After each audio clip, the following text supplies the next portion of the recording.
la evaluación docente que está llevando a cabo el Gobierno de México va a ser funcional y nos va a traer buenos resultados con respecto a la educación. Hay que darse cuenta quién está haciendo, quién está elaborando esa evaluación docente y si de verdad está capacitada para categorizar el aprendizaje o el conocimiento que tienen los maestros. No hay que homogeneizar el aprendizaje que deben de tener los maestros porque es único, es especial y puede ser muy diferente. No necesariamente tiene que ser el mismo y tiene que estar alineado a lo que exactamente dice la evaluación docente. Pero ¿estás de acuerdo que hay profesores quienes obviamente tienen el conocimiento pero no saben impartirlo? Y eso es lo que pretende erradicar, ¿no? Sacar a quienes, o obviamente, bueno, no sacarlo, sino tomar acciones para quienes no saben así transmitir a quienes tienen el conocimiento para así impartirlo. Es por eso que se va a implementar la capacitación. ¿Sí? Bueno, creo que por eso de parte, ¿no? Que es una evaluación, no es un examen. Cuando hablamos de un examen hablamos de una cuantificación y cuando hablamos de una evaluación hablamos de una cualitativa. Ajá, son capacidades cualitativas. Entonces yo digo que, bueno, en cuanto a una evaluación docente de esa magnitud, pues sí está, porque ¿cómo puedes poner a un profesor que quizá no sabe impartir una clase, o más que nada no sabe transmitir el conocimiento que sabe? Pero estamos de acuerdo que en sí esa evaluación es algo estructural y no necesariamente es la correcta, no necesariamente es la que se necesita. Pero el fin justifica los medios. Nuestro fin es tener una educación de calidad. ¿Y si no lo obtienes? Por eso debe implementarse más proyectos. ¿Sí? La evaluación docente como medio para obtener el fin de una buena educación tiene que ser una evaluación individualizada al grupo que estás atendiendo. No puedes venir a evaluar de la misma manera a la gente de las EPOEM, de las preparatorias sociales del Estado de México, que a las de Oaxaca, por ejemplo, por mencionar el grupo más llamativo. No son las mismas condiciones, no puedes ponerles el mismo examen, porque los niños de Oaxaca exigen o demandan otro tipo de educación distinta a lo que se exige en el Estado de México, o lo que se exige en el Distrito Federal, y no lo puedes homogeneizar a hacer una evaluación docente nacional. Pero hay que tener en cuenta también que hay 5 circunscripciones. Para cada circunscripción hay necesidades diferentes, como la circunscripción 4, que es la en la que nosotros estamos, y pues obviamente, sí, estoy en la correcta. Esta circunscripción necesita necesidades diferentes a lo que circunscripción 1 necesita, pero es correcto puntualizar en qué necesidades son las que necesita la circunscripción 1 a la circunscripción 4. ¿Por aquí alguien va a decir algo? Y eso lo puedes, exactamente ese tipo de necesidades se pueden ver reflejadas mucho con las nuevas tecnologías.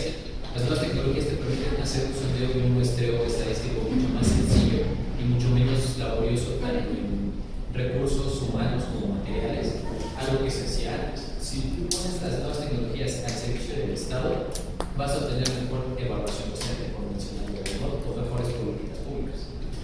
Y con estas nuevas o mejores políticas públicas, ¿cómo plantea llegar a tu democracia? A través de la buena educación, no una educación estatal, no una educación escolar, sino una educación familiar. Tienes que ir, en la democracia se trata del pueblo, tienes que ir al punto más básico del pueblo, que es la familia. Si tú tienes una educación familiar que te enseña que todo tiene una razón y que todo tiene una explicación lógica, vas a tener niños que buscan una explicación lógica. Si tienes una familia que todo pasa porque pasa, o simplemente se mueve por inercia, vas a tener niños que se muevan por inercia. Entonces, dicho núcleo debemos atacarlo cuando el núcleo está destruido y fundamentarlo o estructurarlo mejor para que dicha democracia se aprenda. Claro, es una buena familia, genera buena sociedad. ¿Cómo se plantea? ¿Cómo lo plantea esto? Es que hablar de homogeneizar la figura de una familia es caer en un obsoletismo. No podemos volver a la familia de papá, mamá y hija, con todo lo que se está dando en el mundo, desde los movimientos homosexuales hasta los movimientos de las madres solteras, por ejemplo. Entonces, no puedes homogeneizar y decir, es una familia funcional. Ya está obsoleta esa idea de la familia funcional. Me parece. Bueno, referente a eso te pongo un ejemplo. Según la OCDE, Suecia es el segundo lugar en que las personas votan, en que se inmiscuyen en la política, por decirlo así. Entonces, pero viendo esto se hizo un estudio en donde decían que todo venía desde el núcleo familiar, ya que los papás decían, ok, tú tienes que enfrentarte a varias cuestiones y tienes que tener interés sobre eso. Entonces, si vemos desde este punto, Suecia lo ha hecho. Tiene una educación en sus hijos y así va repercutiendo conforme vas avanzando. Entonces, si a esto lo pasamos a México, se tiene que tener un cambio desde la familia para que las personas puedan interesarse y tener más, más interés en acceso a la información. Entonces estás diciendo que el Estado debe de intervenir más dentro de lo que es la familia, para así darles una conciencia de lo que es la democracia y para que así dicha democracia sea planteada y sea correctamente. Pues no el Estado, simplemente, claro, parte del Estado, pero una educación en la que se trabaje junto con la familia y el Estado. No todo lo va a hacer el Estado. Sí, por favor. También hay que darnos cuenta que esto de la ruptura del núcleo familiar no es algo que solo esté pasando en México. Esto está pasando en todo el mundo y es la ruptura de las relaciones personales. ¿Por qué hay un alto índice de divorcio? Porque a las personas se les hace fácil decir, ya no quiero estar con esta persona. ¿Por qué? Porque ya no me está dejando ninguna ganancia. Ya no me está dejando ninguna ganancia monetaria, no me está dejando ninguna ganancia sentimental, ya no estoy a gusto. Esto se ha vuelto internacional. Es algo que no solamente pasa en México y que en realidad es preocupante porque no es un fenómeno que caracteriza a un continente o a un área geográfica en específico. Entonces, sí se tendría que hacer algo, tendría que haber acciones del gobierno para que estas situaciones, estas relaciones personales mejoren. Un ejemplo de ello es el que se penalice a los esposos que agreden o violan a sus mujeres, ¿no? Esto fue una problemática grande en México, aumentó muchísimo y se implementó una ley para penalizar a estas personas, algo que no existía años antes. Entonces, sí tenemos que crear políticas públicas que creen mejores valores o que por lo menos sancionen a las personas que lastiman a sus propios familiares.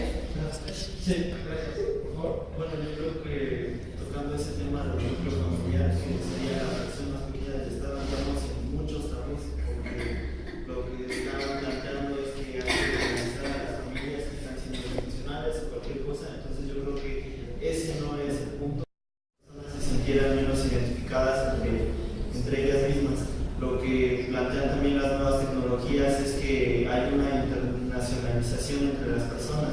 O sea, una persona de este país puede conocer una cosa que está ocurriendo en otro país y por lo tanto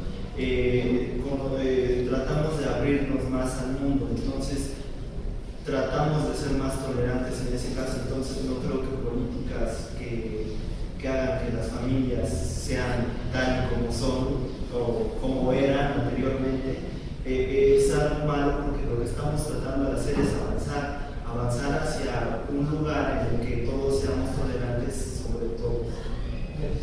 Creo que mi idea se distorsionó. Yo nunca dije que tienes que sancionar a un padre que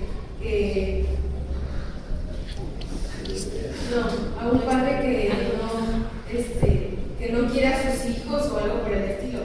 Si tienes que sancionar a alguien que le pega a su esposa, que la manda al hospital, a alguien que no se hace cargo de sus hijos, porque en qué ambiente familiar estás creciendo, en un ambiente de violencia, en un ambiente con carencias.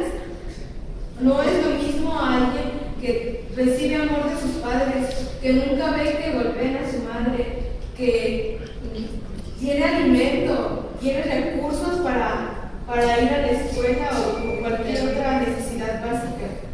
Gracias, pero creo que tú mismo te contradijiste porque al principio dijiste que sí se debería de sancionar, pero posteriormente tenía que reducirlo. Por favor. Sí, pero por ejemplo, hay muchos divorcios que no necesariamente quiere decir que el padre o la madre o que hay violencia intrafamiliar o ocurre algún tipo de desgracia en la familia. Simplemente a veces la pareja no se entiende y decide divorciarse y no por eso tienen que sancionar todo tipo político, porque apenas al que golpea, al que viola a su esposa o que manda a sus hijos. Pero si no lo hace y sin embargo ocurre el divorcio, entonces sigue habiendo ese divorcio y no va a haber esa educación.